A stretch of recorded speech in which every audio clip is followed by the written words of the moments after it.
നമസ്കാരം, മെട്രോ വാർത്തയിലേക്ക് സ്വാഗതം. ഞാൻ ദയ. വെളുത്തുള്ളി വില മേലോട്ട്. വെളുത്തുള്ളി വില റോക്കറ്റ് പോലെ കുതിച്ചുയരുന്നു.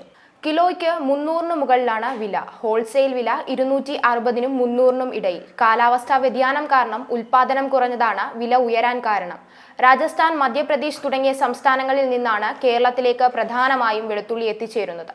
വരൾച്ചയും കാലം തെറ്റിയുള്ള മഴയും കൃഷിയെ പ്രതികൂലമായി ബാധിച്ചതായി കച്ചവടക്കാർ പറയുന്നു.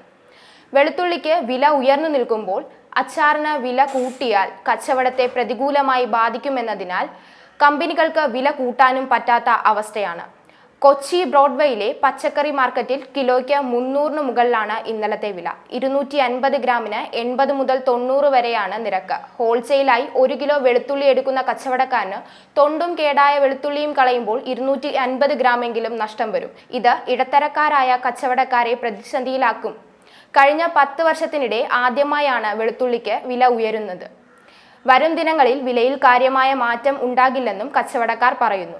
വെളുത്തുള്ളി കൂടുതലായി വേണ്ടിവരുന്ന രസം, മാംസവിഭവങ്ങൾ എന്നിവ അടുക്കളയിൽ നിന്ന് ഒഴിവാക്കേണ്ടി വരുമെന്ന ആശങ്കയിലാണ് വീട്ടമ്മമാർ. ദിവസവും കൂടുതൽ വെളുത്തുള്ളി ഉപയോഗിക്കുന്ന ഹോട്ടലുകൾ, കാറ്ററിംഗ് സ്ഥാപനങ്ങൾ എന്നിവരെയും ഈ വിലവർധന സാരമായി ബാധിച്ചിട്ടുണ്ട്. ന്യൂസ് ഡെസ്ക്, മെട്രോ വാർത്ത.